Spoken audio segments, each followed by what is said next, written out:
Welcome. You're listening to the Malcontent News Russia-Ukraine War podcast, the show that cuts through the fog of war and updates you about the ongoing conflict in Ukraine. Don't forget to like, comment, and subscribe on Apple Podcasts, Spotify, and Google Podcasts. Hello, I'm Marina Yevshan, your host of the Russia-Ukraine War Report podcast, and today is October the 3rd, 2024.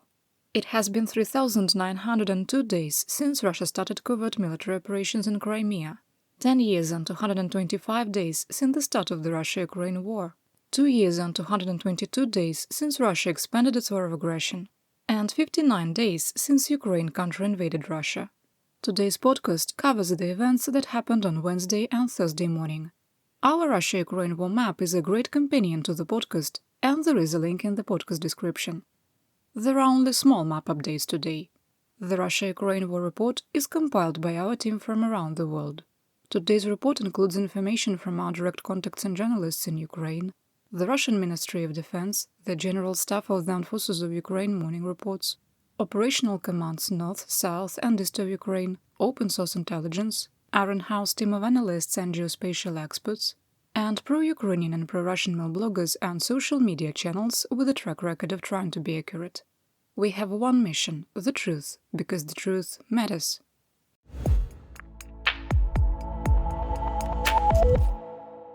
Here is my daily assessment. 1. We are unsure if the current operational tempo is a new normal, or if Moscow is attempting to advance as far as possible before fall weather arrives. We maintain that the current operational tempo is unsustainable, and at some point Russian combat operations have to decline. 2. Continued nuclear threats from Moscow highlight how the world remains caught in the mutually assured destruction instability paradox. 3. The lack of a meaningful response by Ukraine's allies and international organizations to open and unrestricted attacks on civilians and civilian infrastructure by Russia has convinced Moscow this is an effective strategy with no political consequences. 4.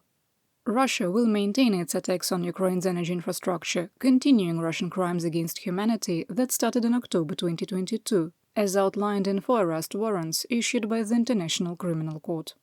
The continued attacks are increasing the probability of a nuclear accident at one or more of Ukraine's nuclear power plants due to a loss of external power connections. 5. The policy of escalation management implemented by the NATO alliance and the United States is a complete failure that has only encouraged Russia to escalate hybrid and kinetic warfare actions against the NATO alliance and Ukraine's allies and their economic interests. 6.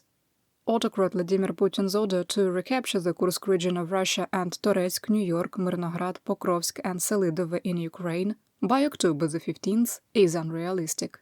7. The Russian economy is much weaker than reported. 8. We maintain there could be a shift in Washington's policy toward Ukraine's request for deep strikes within Russia after the November the 5th national elections.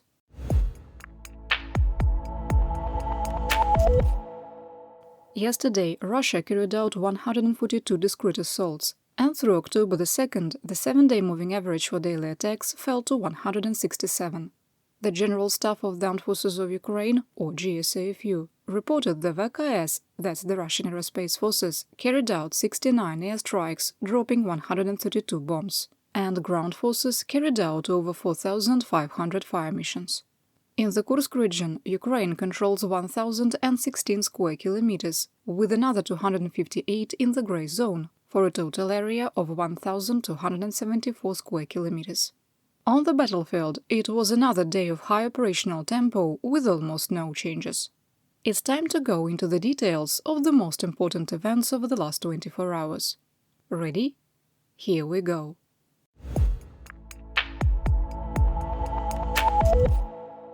The Ukrainian counter-invasion of Russia enters its 59th day.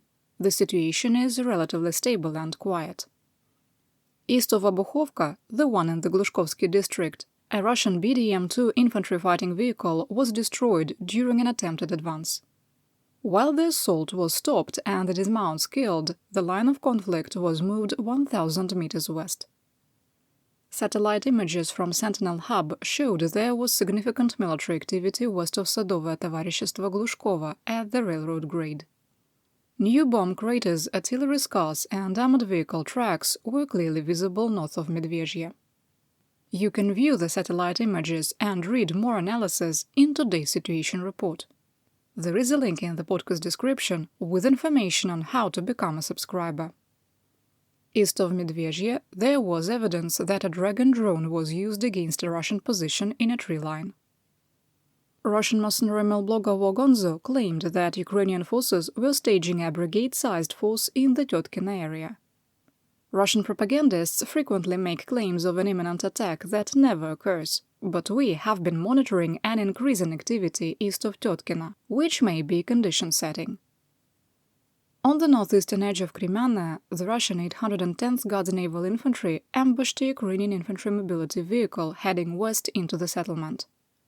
Although the incident happened between September the 3rd and the 5th, it provided clarification on the Russian encirclement, and the area was reduced. The VKS also bombed Ukrainian positions southwest of the settlement. The recent increase in Russian activity indicates that the surrounded Russian garrison is under pressure. In the Lvov operational direction, Russian mercenary mail blogger Rybar reported fighting was ongoing near Novoselovka. NASA Fire Information for Resource Management Systems was supportive of the claim. The VKS bombed a hangar storing ammonium nitrate fertilizer in Ukrainian-controlled Cherkasskaya Porечная.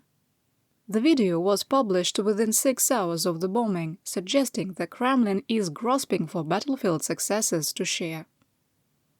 Southeast of Sudzha, Russian positions in northeastern Russkaya Konopelka were attacked by drones, providing clarity on the line of conflict, which was adjusted. The Russian Ministry of Defense, or Armad, reported fighting in the areas of Lyubimovka, Nikolaeva-Daryina, Olgovka, and Plechova. A 62-year-old pensioner from the village of Nikolsky, over 23 kilometers away from the furthest Ukrainian advance, filed a complaint with the Ministry of Internal Affairs that Russian troops looted her home. Between early August and mid-September, she claims unknown Russian soldiers broke into her house and stole the refrigerator, 2 chainsaws, pillows, a blanket, tools, a tea set, and a personal massager. Since August the 6th, Ukrainian forces have lost 202 pieces of heavy military equipment during the Kursk counter-invasion, and Russia has lost 134. Almost half of the Ukrainian losses have been infantry mobility vehicles. Russian losses are more evenly distributed among tanks, armored fighting vehicles, engineering vehicles, and trucks.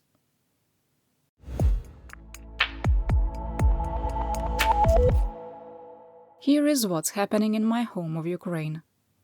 In the Kharkiv Oblast, the VKS dropped an ODA B-1500 thermobaric glide bomb on the apartment blocks in Vovchansk.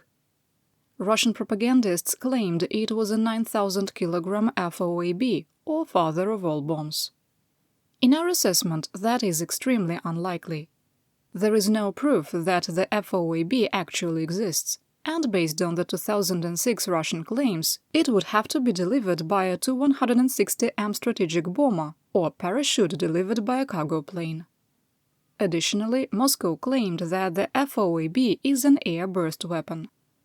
A frame-by-frame analysis of the Russian video that recorded the attack showed the bomb had winglets and impacted the ground before exploding.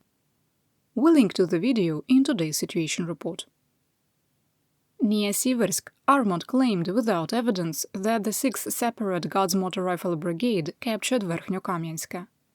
No pictures or videos showed Russian troops in the village, and GSAFU reported there was no fighting in the area.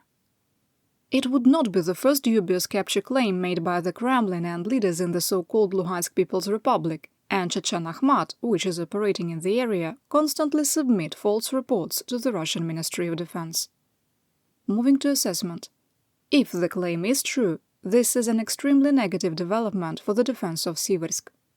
Ukrainian forces have held Verkhnyo-Kamiensk for 31 months, even during the height of Russia's Siversko-Donetsk offensive in the summer of 2022, due to the favorable terrain. From the village, Russia would gain fire control over Siversk and the roads east and south that support Ukrainian defenders in Bilogorivka, Grigorivka, Serebryanka, the western edge of Spirne, and Ivano-Daryivka. The loss of the fire bases at the settlement would set conditions for Russia to achieve an operational goal, moving one step closer to setting conditions to launch an attack on Slovyansk and Kramatorsk. Near Kurakhove, there were no indications that Russian troops had entered Hirnik, and our initial assessment that a drone likely placed the flag on school number 6 was accurate. We moved the line of conflict north to the Pikrova River, but left the grey area unchanged.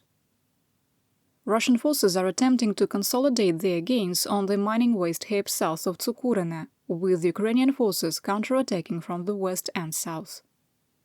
East of Kurakhove, there was intense fighting in Maximilianivka. Russian sources released videos claiming advances of up to 400 meters, but geolocation confirmed that fighting was contained within our existing line of conflict.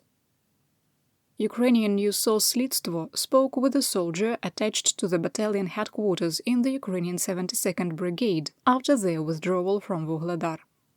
The soldier said that out of 350 people in his battalion in 2022, only 30 people were left, enough for an understaffed platoon. Roughly half were mechanics, drivers, and a few remaining infantry, defending a 2,000 to 3,000 meter wide area on the front line. The soldier cited artillery ammunition shortages, improvements in Russian drone warfare, and the lack of rotation of units from the front lines with adequately trained replacement units as the reason for the loss of Vuhledar. In occupied Yehorivka, Ukrainian forces identified an operating base for Russian drone operators and attacked the building they were occupying. Moving to the Zaporizhzhia Oblast, in the occupied city of Berdyansk, the Defense Intelligence Directorate of the Ministry of Defense of Ukraine assassinated Russian collaborator Vitaly Lomeiko. Lomeiko was killed by a car bomb and was declared dead at the scene. In the Black Sea, the Mine Countermeasures Naval Group, a joint mission conducted by Turkey, Bulgaria and Romania, documented over 100 Russian sea mines, including some in commercial shipping lanes. Russia has deployed drift mines, which don't automatically deactivate, in violation of the Hague Convention. Despite the mines drifting into shipping lanes, only one ship has been sunk, the MV Held, an Estonian cargo ship that went down in March 2022. The bulk carrier Visos hit a mine in December 2023, with the captain intentionally grounding her near the mouth of the Danube River to prevent its sinking. Were you expecting something else? The United States doesn't want to escalate, so mines are drifting in the Black Sea. You're listening to the Malcontent News Russia-Ukraine War Podcast.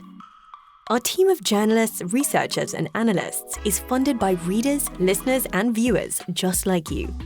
To support independent journalism, please consider becoming a patron. You can find us on patreon.com/Malcontent News.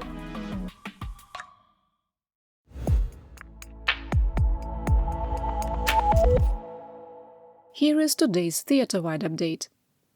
An extremely rare Russian Ladoga armored personnel carrier was destroyed in Ukraine. The Ladoga is based on the T-80 main battle tank chassis and was designed to evacuate key leaders of the Soviet Politburo from the Kremlin in the event of a chemical, biological, radiological or nuclear attack. The APC has a crew of 2 and seats 4 passengers. Only 5 were built, with 1 used during the Chernobyl nuclear disaster and likely scrapped due to radiation exposure. Everything is going to plan. Russian blogger and propagandist fighter bomber reported that a Su-25 ground attack aircraft had been shot down over Ukraine and the pilot killed. Ukrainian President Volodymyr Zelensky announced that testing of Ukraine's domestically designed and produced short-range ballistic missile has been completed.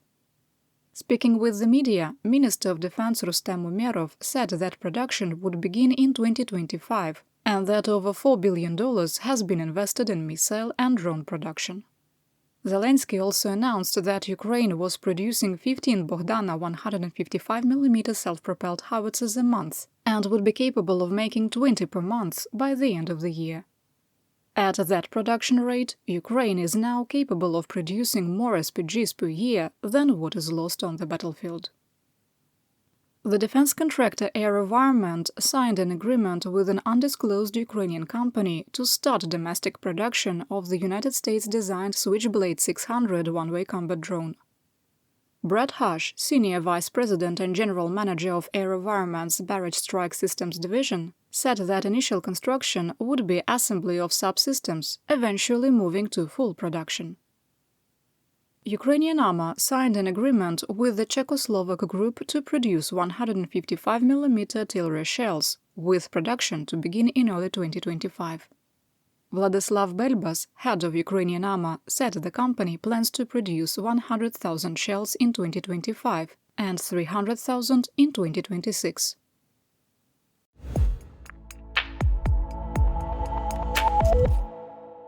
Our War Crimes and Human Rights section can cover difficult topics, including torture, gender-based violence, war crimes, and violence against children. Today's report does not contain any disturbing content. The Putin-appointed illegitimate leader of occupied Kherson Oblast, Gauleiter Vladimir Saldo, announced the forced conscription of Ukrainian men aged 18 to 30 living under occupation into the Russian Federation Armed Forces. The conscription period is from October 1st to December 31st. It is a grave breach of international humanitarian law to enlist people living under occupation into the armed forces, even if they wish to volunteer. Russian units shared on Telegram that drone attacks against civilians will increase in the Kherson area. Quote, "In the near future, we will increase the number of crews and the zones of fire damage to equipment on the right bank. Places of active counteraction of electronic warfare will be processed by artillery, regardless of the presence of civilians." In our assessment, the expanding number of war crimes, with no attempt to conceal them, is due to the failures of the United Nations, the International Committee of the Red Cross, and a coalition of nations to respond to these violations. It sets an extremely dangerous precedent not just for the future of Ukraine, but for all armed conflicts around the world. Ask yourself this question. I've told you about 2 war crimes that are happening right now. Is your local or national news covering these stories? Or did you hear about it for the first time just now?